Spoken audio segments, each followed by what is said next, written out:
about the formation of a committee, I know we've got job descriptions in here, you know, and I'm going to touch more on volunteers too, but the committee for prospect How many people verification. usually are on these committees? Depends on the site. Usually about 5 to 7 maybe. That's your steering committee. Well, that would be your No, prospect prospect, evaluation. Yeah, Okay. yeah. Some of the people on the steering committee may also serve on that, but I This is would, a subcommittee of the capital campaign Yeah, committee, known yeah. as the prospect evaluation committee. yeah, And a lot of times you can turn the steering committee yeah. into a prospect Yes, evaluation absolutely. committee. But one thing I would just caution you on, we need to set an environment where there's kind of pastoral concern for the donors and our prospective donors, because we need to know the information. I do not want a steering committee member to go into a situation and them not be aware of, you know, their particular dynamics. It wouldn't be fair to them, but we need to make sure that that we do not let this kind of information get out of hand and people get a little bit too sloppy with some of the salacious things. But we need to know the salacious things, just where we don't assign The mistress. former lovers. You know, we need to make sure that the right person is asking the right prospect, and you just don't want to step in it. So much to think about. I know. Is there so You didn't know what you were going to learn, did you? Yeah. So I mean, I just want to, you know, for We don't our want to steering embarrass committee anyone, members we don't want to make know, them uncomfortable, you know. so. We're And- doing it and for now- them, you know, and we're talking now- about them for them. I'm less concerned about this now, but I used to want my steering committee members to know that they may be walking into a situation not where there's husband and wife, but there may be partners. And they may not be married or things like that. I kind of wanted to give them a heads up just so that there are no surprises. So that's what I'm talking about. Just you know, but again, we need to have this conversation in a pastoral kind of a sensitive setting, because we don't want it to get out of hand. You don't want it to turn into a gossip fest at all.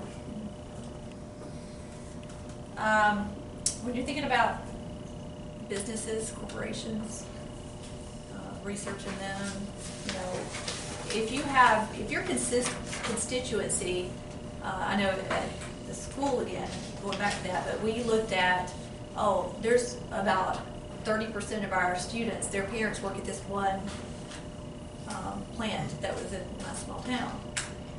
We talked to that company and said, you know, we see that there's a lot of your employees that have children that go there, which led them to start giving as well.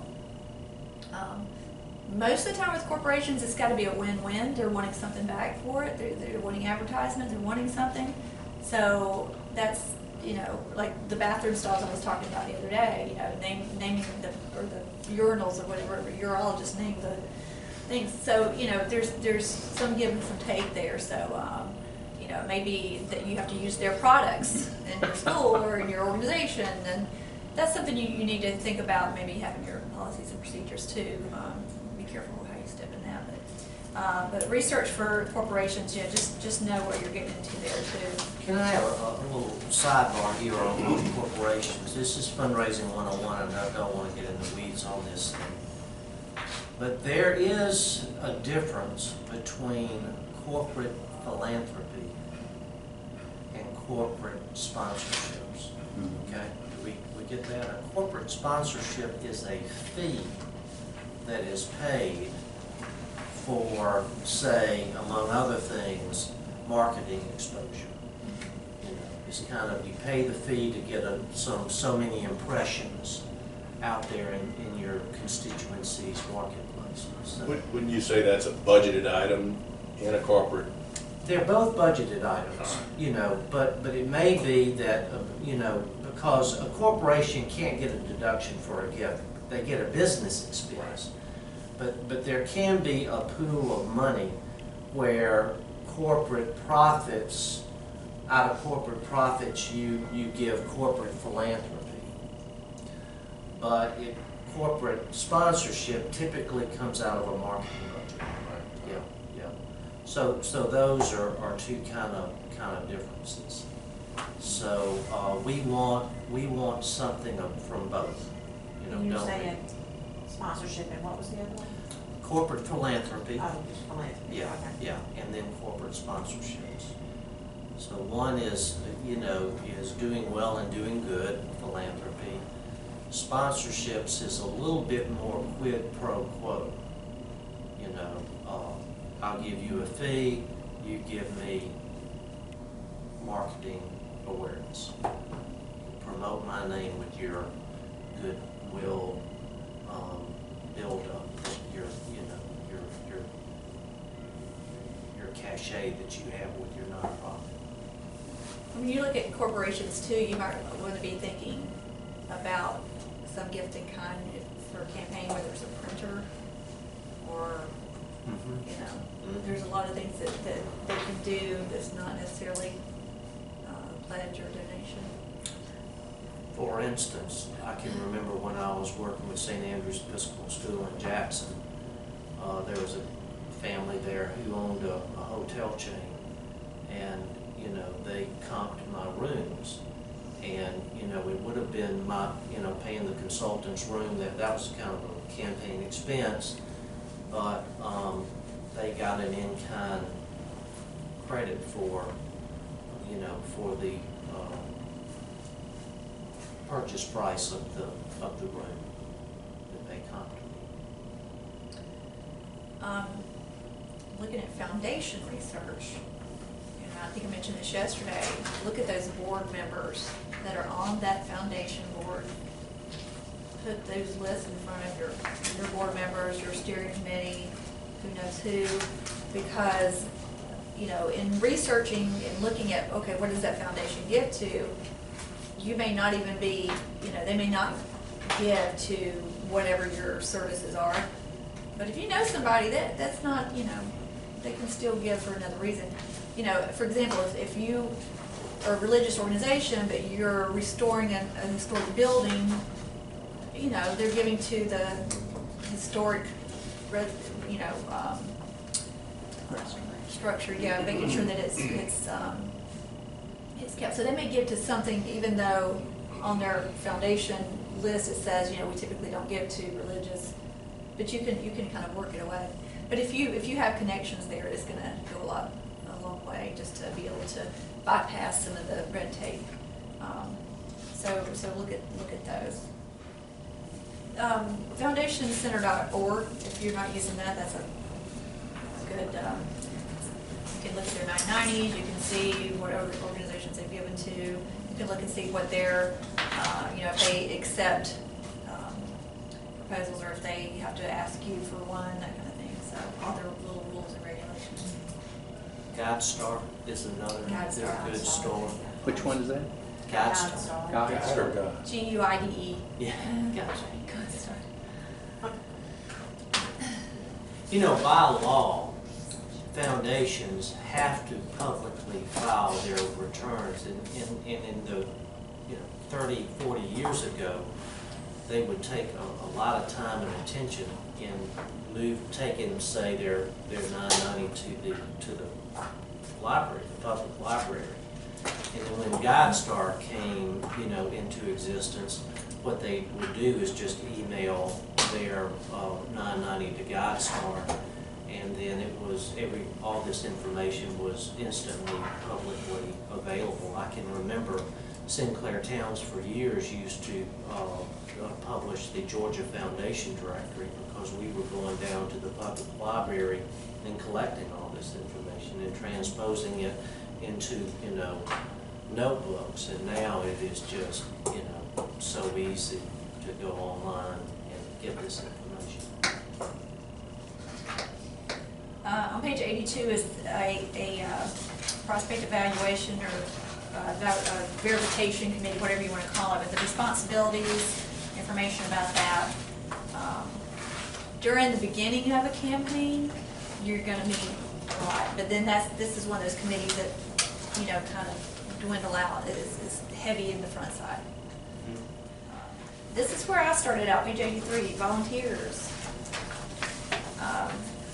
We all work with volunteers. There's some good ones, there's some not so good ones, there's some well-meaning ones, there's some self-serving ones, there's, process of doing it. But one thing I would say is make sure that you provide them with the tools they need, which would be your strategic plan for the organization, make sure they know the mission. They need to know where you're going, what the projects are, if you're in a campaign, what the objectives are, how it's going to affect the community, how it's going to affect children, how it's going to affect the organization. Make sure that these things are available to them and that they've been trained, been well versed, good questions and answers available to them. What do you do when you have a volunteer that's been recruited? They are starting some work, whether it's cultivating, whatever it is, and it's just not going well. They're rubbing people the wrong way, or they're just taking things a little too far, or whatever. I mean, that's a hard one. And I guess you have to stop too and think, well, can they be used somewhere else? That would be my first thing. I wouldn't want to just say you're not volunteering anymore. Fall under the heading is that we as nonprofits cannot live without volunteers, and you can't shoot them. You know, and it's just sometimes it can be really difficult when you get a cantankerous volunteer. That goes a long way. Yeah, in our feasibility study, we do ask people if they would be willing to volunteer, and when they say yes, or I'll think about it or whatever, I always follow up with it. But there's a lot of different ways.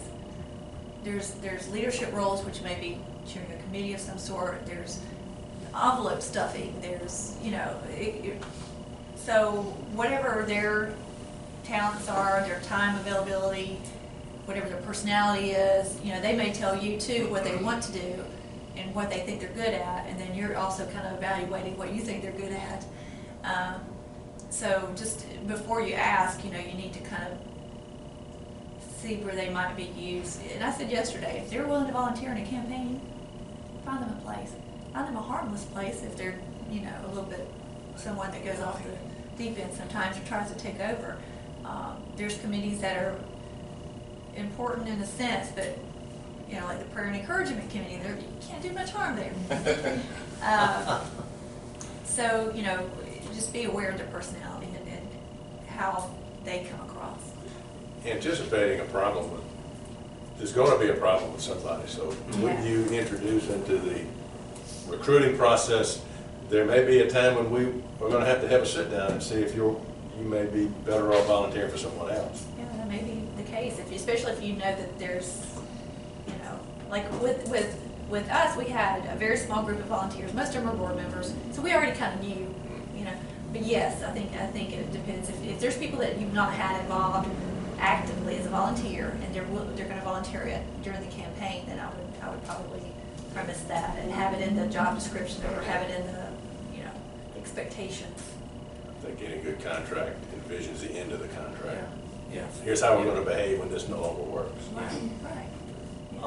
And that's why I think it's really, I think the onus is on the campaign chair to kind of make that tough call. It can get really sticky. Just by definition, particularly for steering committees, you're going to have a third who are horrible, you're going to have a third who are so-so, and a third who are great. I mean, that's just kind of how it shakes out. And for the most part, you want to just keep everybody in tow, but there may be, you know, some hard discussions that, you know, that need to be made. I always like to give my campaign chair the final criteria on whether this steering committee member is going to be invited to serve, or this prospective steering committee member is going to be invited to serve or not, because I do not want it to have a difficult, make my chair or co-chair to have a difficult experience with this campaign because of personality conflicts. So the chair can have veto power, or at least I wanna grant them that.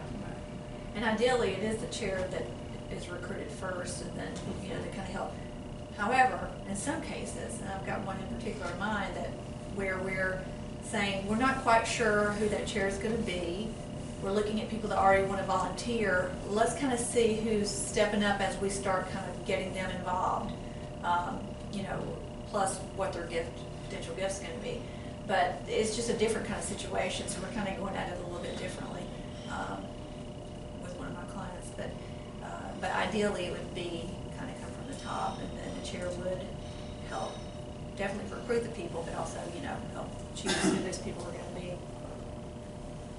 And that would be, you know, for the steering committee. There's going to be some volunteers that chair may not have any interaction with much. The envelope stuffers and the, you know, people that are doing important work and helping you in the office to free up your time to do solicitations and things. But one thing too about the campaign chair, and this is another situation where at the beginning of a campaign, they are going to have to spend some time. That's another reason it might be good to have co-chairs or committee chairs.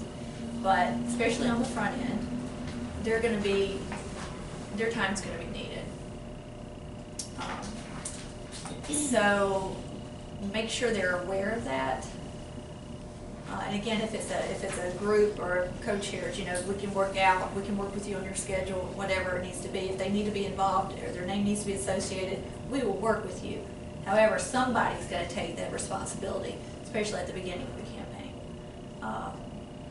Throughout it, yes, they need to be associated with the campaign, they need to speak at events, that kind of thing. But early on, they're going to be helping recruit and helping determine some ask amounts. They're going to be doing cultivating and asking for those leadership guests, which we do at the beginning of a campaign. So that's something you need to have in the job description as well for that position, to let them know that that's expected in some way, shape, or form. And again, you can kind of get creative with that. If that one person you really want involved doesn't have the time